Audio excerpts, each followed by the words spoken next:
Hi, so we're just going to be having a look at the All Island Strategic Rail Review. And this was drafted in July, I believe, but it was published in August. Um, and it's a strategy for the, decarbonization of the railroads in the whole island of Ireland. So it's conducted between the Irish government and the Northern Irish executive. Um, so we'll just have a look through the kind of introduction here and then the first chapter. So if the recommendations in this review are delivered, uh, supposedly 80% of train kilometers it would be possible to deliver them by electric trains, and the remaining 20% can be delivered by battery electric and hydrogen traction. Um, I reckon, I think that 80% uh, is like train kilometers on a per capita basis, because I know from, well, you'll see a bit later down, a lot of the tracks aren't going to be electrified, but will be decarbonized in other ways. The carbon footprint of a passenger rail journey could be 80% lower than an equivalent journey by an electric vehicle. 700,000 more people would live within 5 kilometers of a railway station, representing an increase of 25% on today's catchment. So that'd be a rise from about 2.8 million up to 3.5 million. Rail journeys between the island's major cities could be reduced significantly, by 50% in some cases.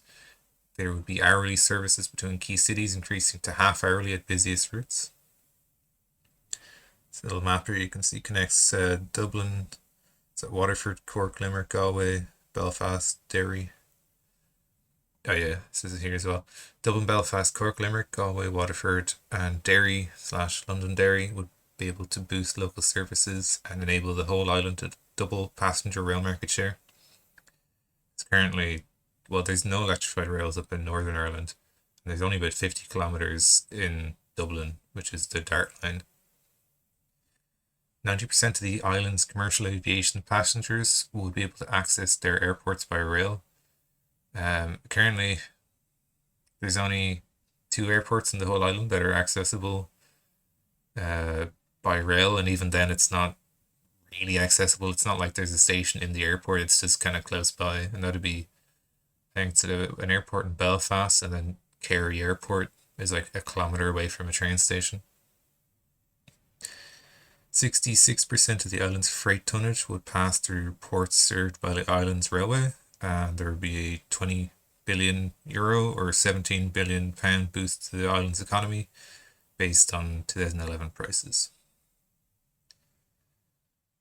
So we're just going to go through the executive summary first, and then chapter 1, and then maybe in another video we'll go through chapter 2, 3, 4, 5, 6, and maybe look at the appendix. I haven't looked at those yet.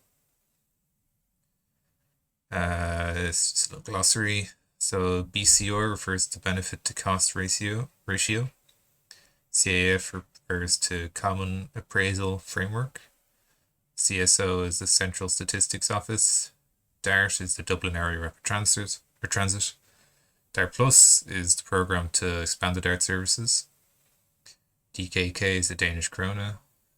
EU is obviously the European Union. GHG is greenhouse gas emissions. LOLO or LOLO, lift on, lift off. OHLE is the overhead line electrification. So currently that's only about 50 kilometers in Dublin for the DART. TAG, Transport Analysis Guide, and the UK is, of course, United Kingdom. That's a nice little picture of one of the commuter trains. Some kind of level crossing. I think they, yeah, I don't remember if there's much mention of level crossings in this, but they really do need to get rid of them. They just end up slowing both the trains and the cars down. But I don't particularly like cars, but everyone just gets slowed down by those level crossings. They're not really great. They're just dangerous as well. So this report represents the final findings and recommendations from the All Island Strategic Rail Review.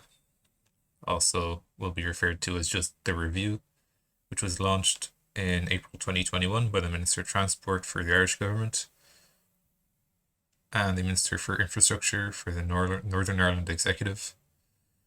The review aims to inform policy and future strategy for the railways in both jurisdictions on the island of Ireland.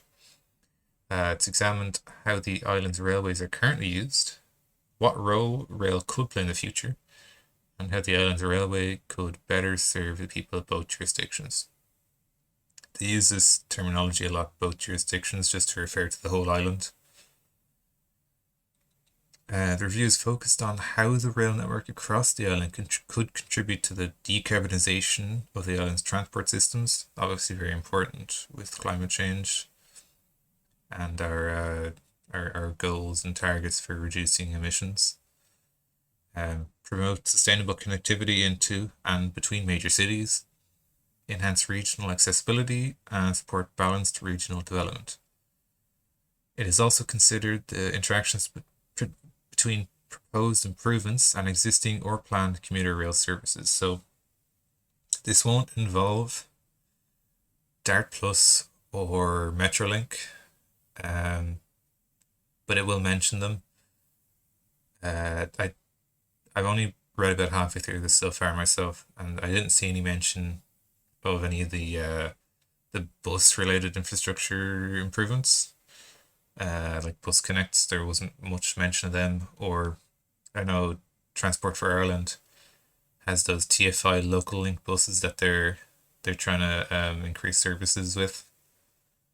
I don't think there's much mention of those either. This is mostly just rail,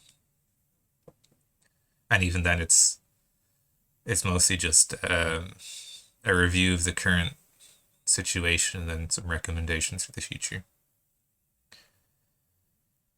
The time horizon for this review covers the period from today.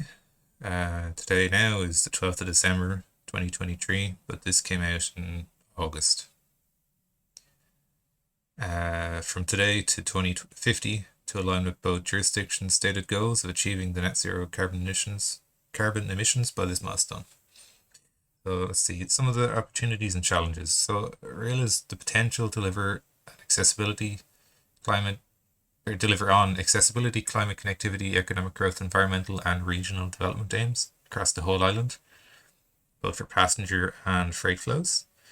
It can change the economic landscape of the island by unlocking generation and growth opportunities, attracting investment, and supporting sustainable development. So that refers to the where is it up here? 20 billion euro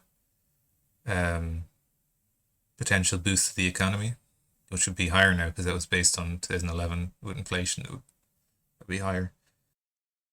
As one of the lowest emitters of carbon for passenger and freight trips, rail can help both jurisdictions deliver their commitments to achieving a net zero transport system and economy. As both jurisdictions plan to decarbonize while the island's population continues to grow, rail can play a stronger role as the stronger backbone of the public transport system in facilitating more compact development around city transport hubs, enhancing connections between cities and growing its share of travel.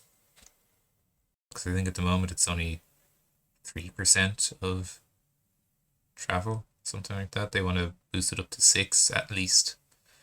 In a lot of EU countries in the mainland, it's about 8%. So to realise this rail will need to grow its share of travel. However, there are several challenges preventing rail from realising its full potential on the island of Ireland. These are listed below. So there's significant gaps in the rail network's coverage. Obviously, there's that one map. I'll stick it up on the screen now, showing I don't know how accurate the dates are, but the rail network in 1920 compared to 2020, and how much it's decayed over time. Because after the Republic of Ireland became independent, there was a real lack of funding, and a lot of the railways, even the ones that still exist now, were downgraded from dual track to single track, and as a result, they're very restricted with their timetables and how much traffic they can carry. Service frequencies and speeds are pretty low compared to similar railways, such as those in Scotland and Denmark. Yeah. Don't think any of our trains at the moment go more than 160 kilometers an hour. And even then, they're quite rattly and shaky. Ireland has the lowest level electrified railway in Europe. It's only 50 kilometers. The quality of service offered does not consistently meet customer expectations. Station access is inconsistent and in some places poor. I don't know if you've ever been to any train station in the Republic of Ireland anyway. It can be a bit hit or miss whether the elevators are operational or not. There's usually a ramp of some sort, but like if you're in a rush, you don't want to be taking a detour on the ramp. No major Irish airport is currently served by passenger rail services. I think the one in Belfast is George Best Airport, so it's not their main international airport. And then the one in the Republic of Ireland is Kerry Airport, which is a very small airport. I didn't even know it existed before I read this review. Integration across cities, notably Dublin, modes and jurisdictions is inconsistent. Current infrastructure limits opportunities to deliver affordable transformational improvements. Demographics on the island are not particularly conducive to supporting high density, high frequency railway networks in many places. I think it's mentioned later on that they do want to fill in that particular gap using bus services. So there's not much talk about buses, but they'll be the link for rural people to their nearest train stations. The island's natural assets present some constraints to future rail development on some corridors. All of these challenges then mean that the railway is currently unable to achieve high passenger and freight road share. We have almost no freight actually on our rails. I know it exists, but I've personally never seen any freight on railways here. Which is driving undesirable socioeconomic and environmental outcomes. This evidence is supported by the responses received to a public consultation held between November 2021 and January 2022, which asked the public and wider stakeholders in both jurisdictions about their aspirations for the railway. This exercise showed that there is significant interest from stakeholders in both jurisdictions in improving railway services across the whole island, especially in areas that are currently poorly served by railway. So some of the vision, goals and objectives, and then we'll have a look at the recommendations and their benefits in this nice little infographic and a little sneak peek at the map there. So policies and plans at every level of government in both jurisdictions have clear aims to increase the share of passenger travel by sustainable modes. Public transport, walking, cycling. Walking and cycling, I think later on, are also referred to as active travel modes. Public policy recognises rail as well placed to address wider challenges and opportunities for the island of Ireland. As a stronger backbone of a sustainable sustainable transport system, rail can support a growing and aging population, enable housing growth and development, mitigate congestion in cities, and deliver more equitable outcomes for all regions of the island. Both jurisdictions are committed to investing in public transport to address the challenges the island faces. However, to unlock this investment, there will need to be a framework for delivery. So that's kind of what this aims to be. This isn't set in stone. This is just a kind of framework or recommendation to both governments for how to go forward, but none of it is really legally binding. This review then therefore aims to present a coherent framework for delivering a railway that meets the aspirations of the people and businesses it serves and supports the development of a prosperous, equitable and sustainable future. To realise the opportunities and address the challenges outlined here or above. The review has developed a vision statement, 6 overarching goals, and 13 objectives. These are presented in page 11, along with some key outcomes and the review's recommendations. Some key outcomes that the review's recommendations could deliver. So the review's developed recommendations for policymakers that together provide a route to achieving the review's goals and objectives. These recommendations do not represent official policy, as I mentioned before, for their jurisdiction, but aim to provide a constructive, evidence-based approach for delivering the goals and objectives of this review. So the recommendations cover 6 key themes which are aligned to the goals and objectives of this review. In total, the review makes 30 recommendations that range from relatively quick to implement service improvements, such as direct Cork to Limerick Galway services. Actually, I think recently Irish Rail announced that a change to the Dublin-Cork route, intercity route, that it's going to be the fastest timetable going from Dublin to Cork. I think it was 5 minutes faster than the previous one. I don't remember the exact time. But that's still using the current train, so I can see that becoming even faster in the future when they've upgraded the rolling stock, because at the moment it's all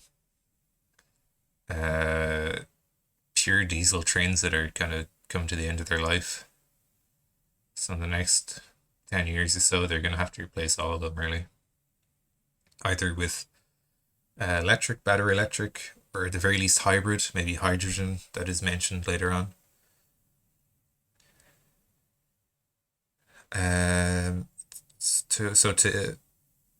From relatively quick to implement service improvements, such as direct Cork Limerick Galway services, through to major long-term infrastructure projects, such as our new railway from Belfast to Derry via Portadown.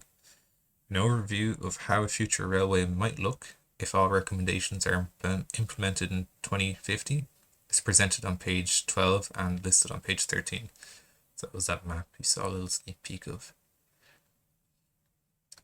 If the review's recommendations were implemented, then this would deliver transformational improvements in the quality, speed, and frequency of rail services across the island.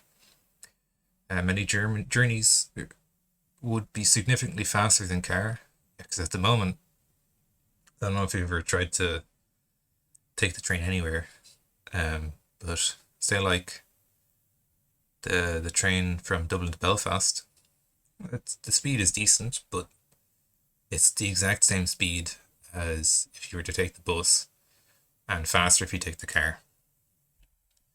And it's just a bit it's a bit of a joke, really. Enable more direct services between the island's larger cities, significantly improving connectivity from the northeast to the southwest of the island, and on some routes potentially quadrupling service frequencies between key cities. Boost reliability and resilience, as there will be more capacity to absorb shocks and more segregation between different services. Reduce carbon emissions while doubling demand through decarbonizing rail operations and promoting modal shift. Provide much more access to the railway. The number of people living within 5 kilometers of a railway station will grow by over 700,000, as mentioned before, from about 2.8 million to 3.5 million. Boost patronage and revenue for the railway. The number of passenger journeys and mode share undertaken on the island's rail network could double from 3% to more than 6% of passenger kilometers before additional demand measures are delivered, which could increase the mode share further, which would be ideal, of course. Support planned improvements to public transport connectivity in the island's largest cities. Capacity would be unlocked for local services in Dublin, Belfast, Cork, and Limerick, while journeys to, from, and across Dublin city centre would be significantly enhanced. And then deliver direct airport rail links for Dublin, Belfast, and Shannon. Over 90% of commercial aviation passengers would be able to access their airports by rail. And then help the rail freight industry rebound by providing better routes between the island's ports and cities. delivering inland facilities and lowering the cost of rail freight. So these are the goals and their objectives and potential outcomes. So the goals, goal 1, decarbonization, goal 2, intercity connections, goal 3, regional and rural connections, goal 4, sustainable cities, goal 5, freight and economy, and then goal 6 kind of ties in as well, economic feasibility. So the objectives of decarbonization would be to reduce the carbon emissions associated with rail construction, operation, and maintenance. They mention reducing the emissions associated with construction, but later on in the report, they kind of just say that the building industries or the construction industries figuring that out by themselves. They don't. I didn't really pick up on any recommendations for the construction industry per se. And then another objective then is to reduce the carbon emissions from motor vehicle by doubling rail's mode share. And then you can see potential outcome of that would be 80% of train kilometers would be delivered by electric trains and the remaining by battery electric and hydrogen traction. Then intercity connections. So the objective with this would be to provide an attractive public transport choice for travel between the 7 major cities of Dublin, Belfast, Cork, Limerick, Derry, Galway, Waterford. And if this were achieved, then rail journeys between the island's major cities would be significantly reduced by 80%, by 50% in some cases. Yeah, this little graphic is just like a screenshot pulled from the one above. It's not a proper if I can scroll up actually. It properly scaled up here. This this table here, it's a little bit it's not great. So there have been hourly services between key cities increasing to half hourly at busiest routes. Then in terms of regional and rural connections, the objective then is to give people in rural and regional areas better access to economic opportunities and public services, and significantly improve interregional accessibility. So, like they mentioned before, the outcome of this would be that up to 700,000 more people would live within 5 kilometers of a railway station. So, while they may not be able to walk to it, there'll be some kind of connection via bus, more likely than anything else, really. And then with sustainable cities, this would support compact growth and integration of public transport with land use. So at the moment, there's a bit of an issue with urban sprawl in Dublin, especially around the edges where it's just, a lot of the new construction is just estates. Within the city, there's some apartment blocks going up, which is great, and then you got issues where the whole block of 100 plus apartments, before it's even completed, is already sold off to some property investment fund, but that's a different issue.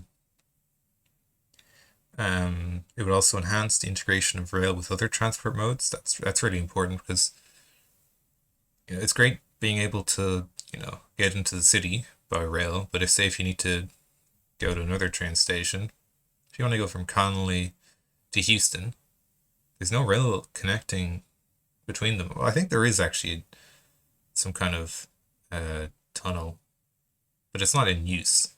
Is the point?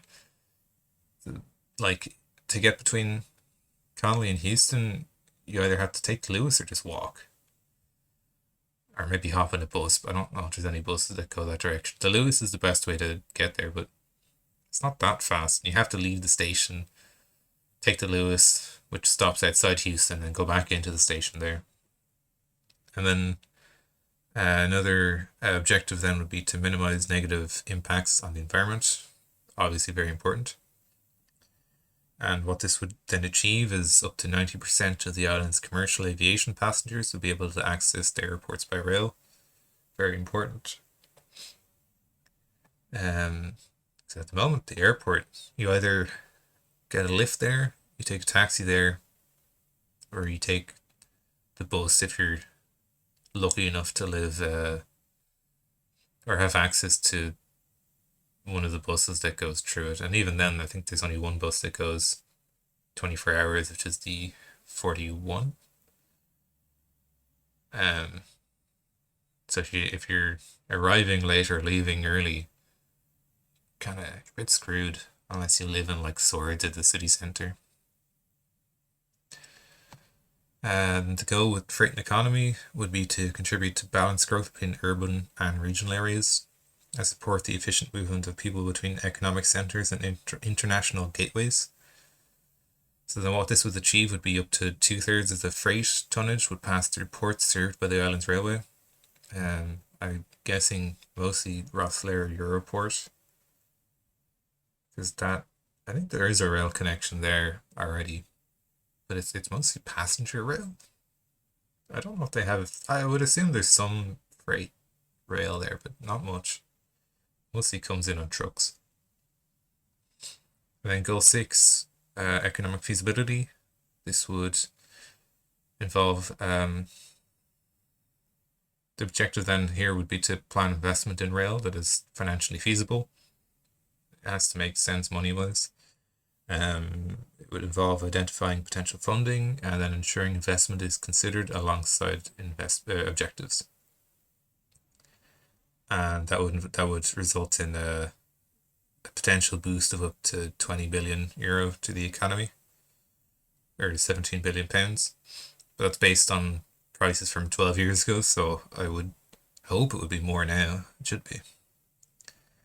Now this is a nice little map here to show some of the existing railways and some of the potential planned routes. So some things to look at. So all this yeah, this key here isn't the best. It's a little bit vague. But anyway, the main points to look at are this proposed connection here between Clongriffin and the airport. Now, obviously, the government is planning to build Metrolink, which would be a metro that goes from what's it like Charlemont? No, Charlemont. Somewhere on the south side, through the city, through like Pinglas, into the airport, and then up to Swords. But separate from that, they also, well, this is recommending that they build a connection from Clongriffin to the airport because it's very close by. The next station after Clongriffin is Portmarnock, and that's only about 6 kilometers away from the airport, and it's basically 80-90% of the land in between is just fields.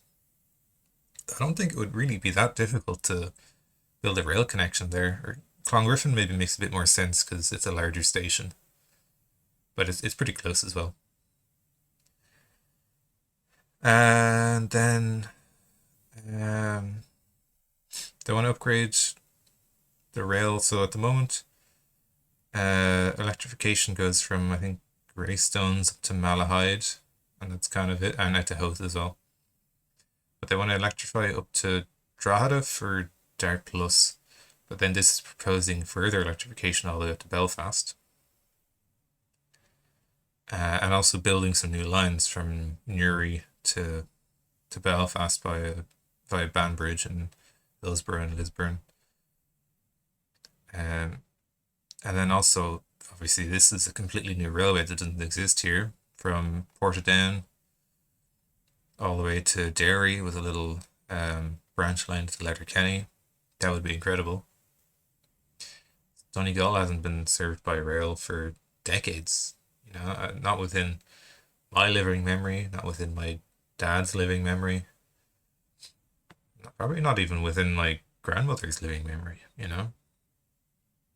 And this is what they meant about like, so all the red pink is like electrified railways. So they want to electrify all the way down to Cork, to Galway, to Limerick, and then also Cork has these two little um, regional lines that go to Cove and Middleton.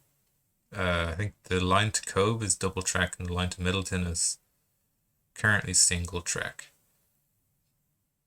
Yeah, so they want to upgrade the one to Middleton to dual track and then electrify this whole area as well. Because I mean, it's a nice little train. But it is diesel, and it's not it's not ideal for the future. And then all these blue lines are other like decarbonized railways. So some of them will probably be battery electric. Like I imagine this line to Letterkenny will be because it's not very far from Derry. So I think the range on battery electric is like 200 kilometers at the moment. That's the kind of standard range. So this isn't very far. You could easily do a couple trips on one charge, and then charge a bit in Letterkenny, charge a bit in Derry, back and forth. That'd be fairly easy. But then this line out to Sligo, you'd probably have to do like hydrogen, and perhaps this line from Galway to Limerick, you could maybe squeeze in battery electric with some charging time on either end. Yeah, but it's nice to see that they want to connect Shannon to Limerick.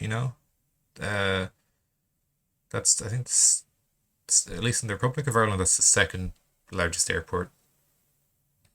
Um, this is Kerry Airport here, which does have a little station about a kilometer away from it, but it's not really a proper rail connection.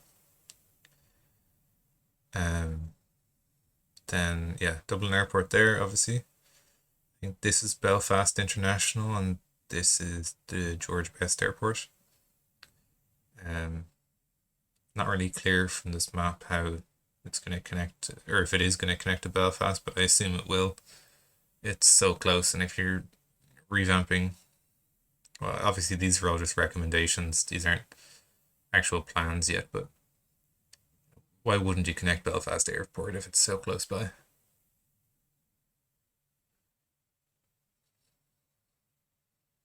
And there's Rustler Europort. Oh, they don't have any plans to electrify that or any recommendations. I would have thought they would, because that's going to be a fairly busy line if there's freight going along it. Makes sense to electrify it. Remember, they want to spread the freight around other ports as well. I don't know. Anyway, these are the recommendations. So for decarbonization, they recommend to develop and implement an all-island rail decarbonization strategy. That would include an electrified intercity network. As you can see here, the major cities are all connected by electrified rail. To develop plans to invest in the skills, supply chains, and rolling stock to deliver decarbonization. And then to procure hybrid and electric rolling stock in the medium term. I know with Dart Plus, one thing they want to do is Dart Plus Coastal North, the extension up to Drogheda of the Dart line, so from Malahide to Drogheda through so like Donabate, Russian Lust, Scaries, Balbergan. They want to electrify all that eventually, but in the short term, I think they're planning to use battery electric. This is actual planning. This is their actual plan. This isn't just a recommendation. But what they're going to do is use battery electric trains just in the short term to get this connected via electric rail, and then over the coming years after that, they will put in the overhead line electrification. Then in terms of intercity recommendations, they recommend upgrading the cross-country rail network to dual track railway and 4-track in places, and then increase service frequencies. Now I think the only 4-track, I don't know if it's clear here. I think in a later map, the only 4-track section that stood out to me anyway was between Hazelhatch and Dublin. I'm not sure which station this is supposed to be here. Maybe Houston. Then also to upgrade the core intercity railway network to top speeds of 200 kilometers an hour. At the moment, I think the trains can go up to 160, but they don't really go more than like 140, 150. And then also to develop short sections of new railways and congested corridors. And then develop a cross Dublin solution, which is a little bit vague, but I guess they'll expand on it later. Then regional and rural recommendations are to provide more direct services between Ireland's west and south coasts. So that would be Waterford, Cork, Galway, Limerick. They don't really, like, this is Kerry obviously here, but they don't really plan to do much other than decarbonize this route. They've kind of neglected it a little bit. I'm sure the Healy Rays will have something to say about that in the future. Or if they ever read this report, I don't know if they will. Ensure regional and rural lines have at least one train per 2 hours, and then increase line speeds to at least 120 kilometers an hour. Upgrade Limerick Junction and the Limerick Junction Waterford line. Reinstate the Western Rail Corridor between Claremorris and Athenry. And then extend the railway into Tyrone, Derry, and Donegal. And then reinstate the South Wexford Railway. Develop the railway to boost connectivity in the North Midlands. And then integrate bus service and rail service timetables to connect communities where direct rail access proves to be inviolable. That's what I mentioned before. I mentioned that'll be common, especially like Mayo and Galway, and like Roscommon as well. I know Roscommon has some. I think Ballinasloe has a station, and there's a couple others, but they don't have much. This whole kind of empty space here will have to have some kind of bus connections to the other nearby stations. Kerry especially, you're gonna like say you want to go to Dingle Peninsula on your holidays, but you don't want to, buy or rent a car or buy a car. The furthest you can get then is Tralee by train, and even then that takes quite a while at the moment. So if you want to go down to Dingle, you have to get some kind of bus from Tralee. That'll be big for tourists. Tourists love Dingle. At the moment, they mostly go by car, I think, but you want to discourage that in the future. You want to make it possible to travel around the country by public transport, and then also make it attractive. Like if the option is there, some people will take it and some people won't because the car is just more convenient. But if it's an attractive option, if it's affordable, then especially younger people will go for it. Students that are trying to get an adventure on a budget. Sustainable city recommendations, so connect Dublin, Belfast International and Shannon Airport to the railway and improve existing rail airport connections. Well, there's not really much in the way of existing rail airport connections. It's only Kerry and George Best, and I don't know how they would improve Kerry. Maybe like a shuttle bus from the station to the airport. It's like a 15-minute walk, but you don't really want to be walking on like a country road. And maybe actually they would improve they could improve footpaths, put in some footpaths, maybe some kind of overhead shelter so that even whatever the weather, people can choose to walk to the station from the airport or vice versa. Or potentially like a shuttle bus. I don't think they won't really. I don't see them doing any kind of rail connection there. Or maybe I'm wrong. Oh, this is all recommendations anyway. It's not set in stone. And then another recommendation is to extend double tracking to the Belfast area, or in the Belfast area. Segregate long distance / fast services from stopping services. I think that's a good idea.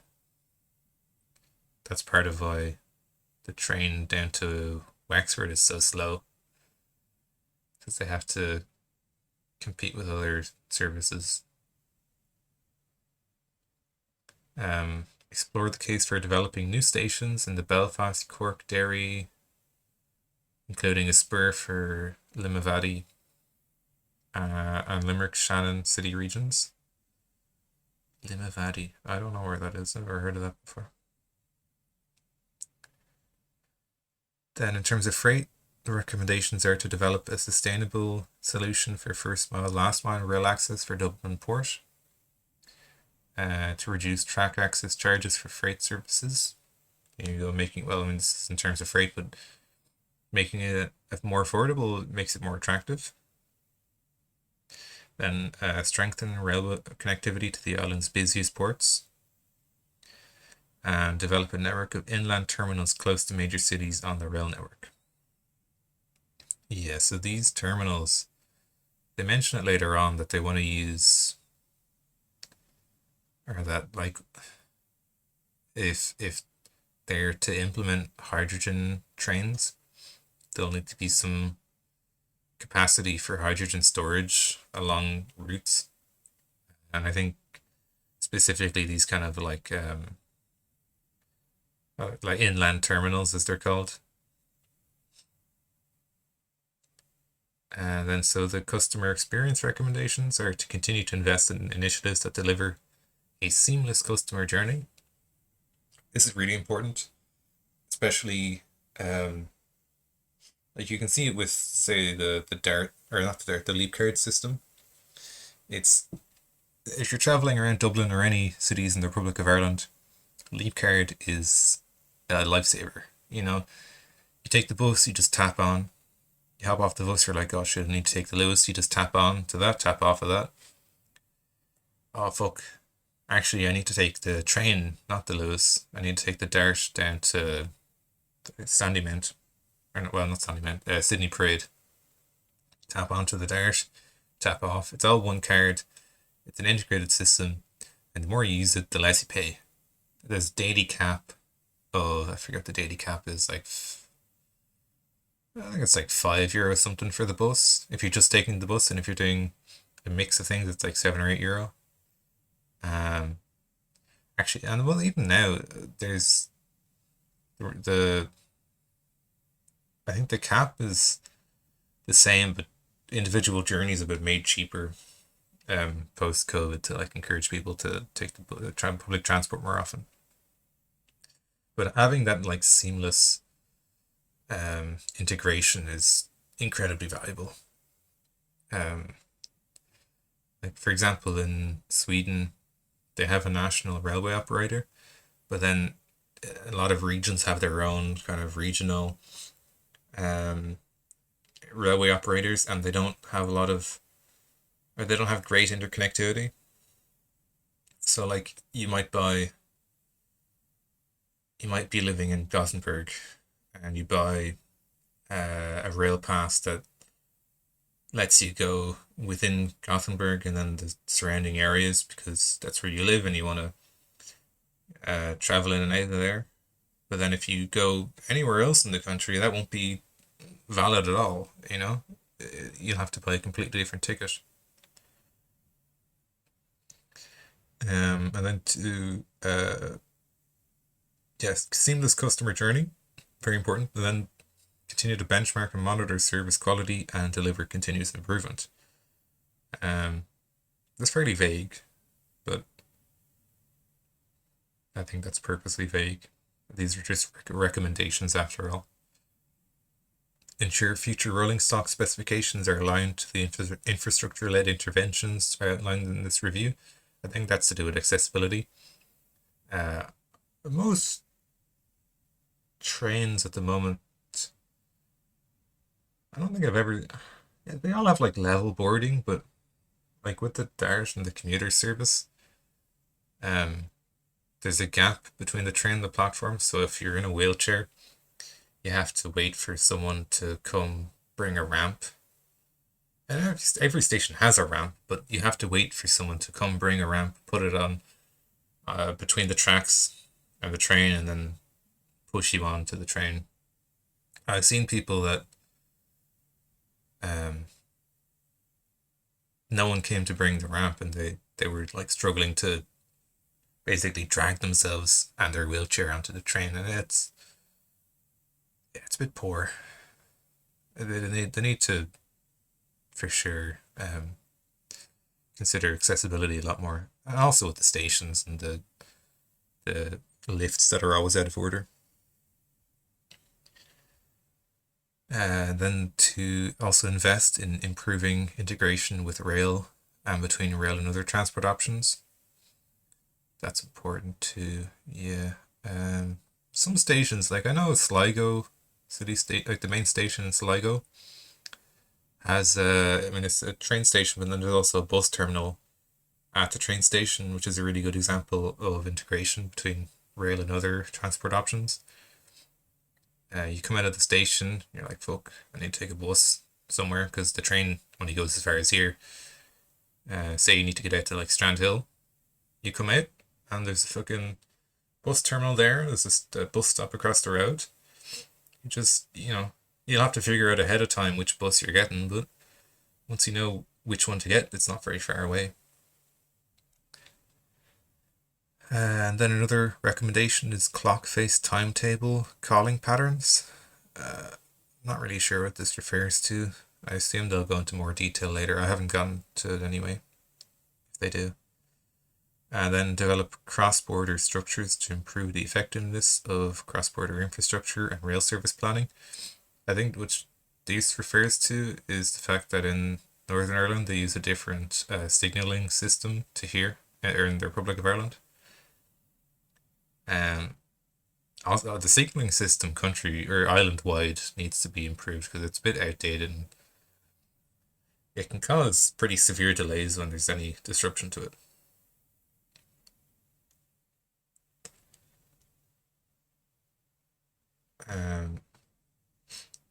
So more broadly, a transformed railway would help reduce congestion on the island's road networks, reduce accidents, improve air quality, reduce noise, and then reduce the carbon footprint of the transport sector. It would also deliver a significant boost to the productivity of the economy in both jurisdictions through promoting agglomeration, productivity arising from pooling and sharing of resources and knowledge across labour markets. Well, there you go, across the island. So, costs and impacts. In 2021 prices, the total capital cost of the recommendations included in this review estimated to be €31.8 billion, £26.5 billion. It's a lot of money.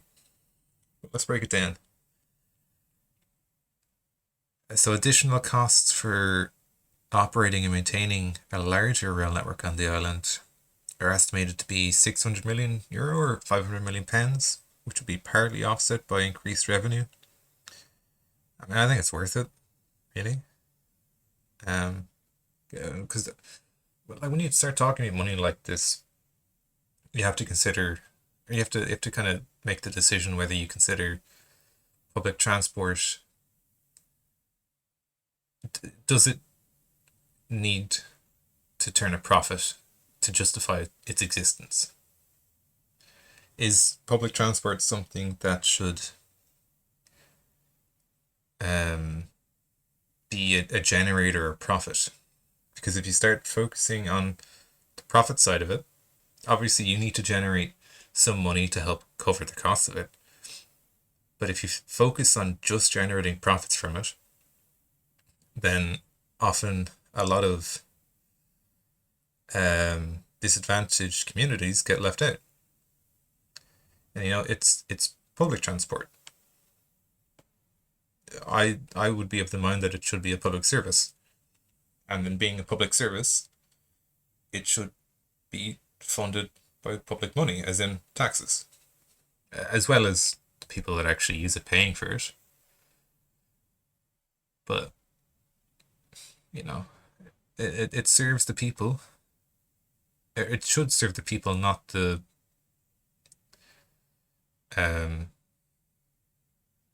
not the stakeholders, not the shareholders, you know? So, this excludes costs associated with existing spending commitments, such as DART Plus and Metrolink. A high level of allowance for optimism bias has been included to allow for uncertainty. Not, I'm not so certain about that myself, but sure look. So this investment would take the best part of 25 years to deliver, which suggests an annual capital spend of the order of 1.27 billion euro or 1.06 billion pounds, which would be required in addition to existing commitments, 2021 prices excluding VAT. Updated cost estimates in 2023 are provided in Appendix B. You know what? Let's go have a look at that. Just a quick gander. Where's Appendix B? Here it is. I won't read this now, but you can pause the video if you want to have a look. I'll come back to it later.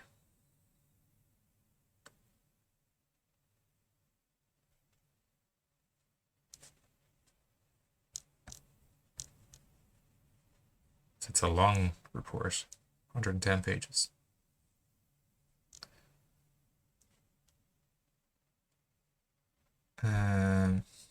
So, while significant, these costs would represent a similar annual spend as was committed in the middle of the 2000s when Ireland expanded its motorway network, and they would be shared across both jurisdictions. I think that's a very good comparison to make, because for a long time Ireland and the world at large chose to invest in roads instead of rail, roads and personal vehicles such as cars and trucks were seen as the future of transport. And now we're kind of coming around to the idea that maybe we had it right before and that we should be rolling that back a little bit. But I mean, some people will have different views on that. But I don't think anyone can deny that it's important to have these options.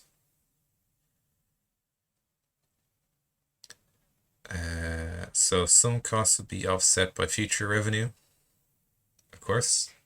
This is an investment into the future of the whole island. It's not just something you pay for now and forget about. While others could be met by government funding. In addition, there would be other impacts arising from the delivery of some interventions, particularly during their construction. This includes potential disruption to communities, townscapes, severance, biodiversity, landscapes, noise, and carbon emissions driven by the construction of new railways. These impacts and trade-offs have been carefully considered. I don't know. I guess I don't think maybe I haven't gotten to the part of the review that talks about that, but it didn't seem like they really, it was mentioned, but it didn't seem like they really went into detail about that, especially the biodiversity one I'd be concerned about. And I've shaped many of the recommendations. In general, most of this review's recommendations focus on existing railways and corridors, which minimize their impact. Yeah, it's important.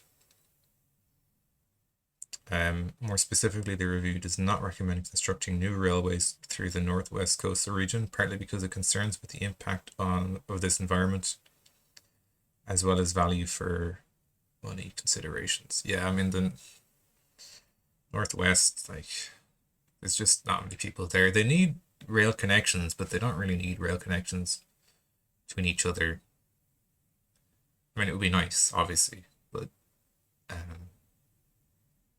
possibly better served by bus, just because there wouldn't be a huge amount of demand.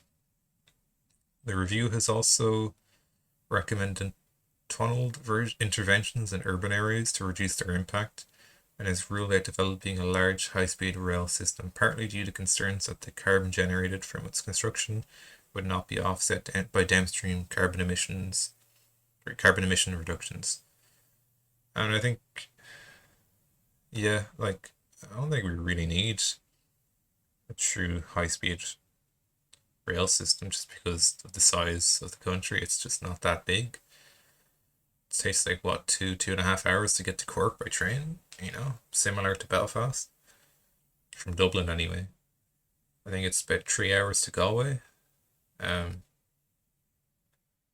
it'd be nice if it was high speed rail, but the journey times are pretty reasonable already, to the point that it'd be better if it was faster. Up to 200 kilometers, as I mentioned before, would be great, but you don't really need to go a whole lot faster. The cost, compared to the benefit, wouldn't really be worth it. Maybe if we had a lot more money, or if high speed rail construction costs and implementation became more affordable, but I don't know much about that personally. Going forward, each intervention would be subject to rigorous economic and environmental impact assessments, which will help strengthen benefits, control costs, and mitigate environmental impacts. I would hope so. I want to see what these. Well, obviously, this I've said it before a few times already. This report is just a recommendation to the two governments, but I would be particularly interested in the environmental impact assessments. I think those are going to be really important, especially if you're building a railway to protect the environment, and then you're not considering the environment while you do so. It's a little bit hypocritical.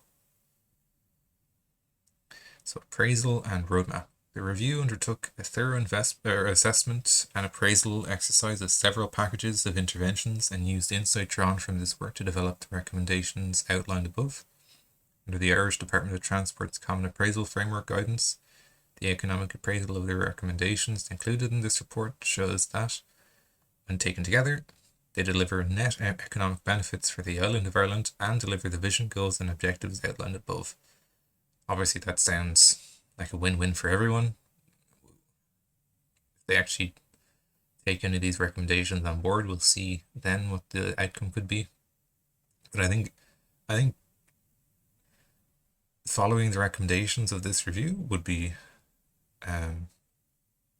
quite beneficial to everyone. I do think it would be an overall net gain for people and the economy. So the review has developed the recommendations outlined in this report to create a plausible roadmap for achieving the goals and objectives of the study. This roadmap represents a broad timeline for the possible future development and delivery of key interventions between the near future, and 2050. We'll go into that a bit later, of course. In conclusion, this review has examined the role rail could play in delivering a prosperous economy, the island of Ireland as a stronger backbone of a high quality and sustainable transport system. It has identified opportunities and interventions that collectively could transform transport connectivity and access, as well as accelerate Ireland's transition to a net zero economy. Very important. Incredibly important. Because, yeah. It also provides an evidence base along with rationale underpinning recommendations for policymakers to consider as they develop their investment plans for the futures for the island's railway. The future development of railways in both jurisdictions will be directed by their respective governments and legislators, obviously working together. They want, as seamless a delivery as you can get. And I think they'll need to. I think one idea that would be good is, well, obviously in the Republic of Ireland, the signalling system all needs to be upgraded. And I would guess it's similar in the north. And if they're going to upgrade them both anyway, why not use the same one? More work is needed to test the feasibility of many recommendations included in this report, and each recommendation will be subject to appraisal, environmental assessment, and decision in line with applicable government processes.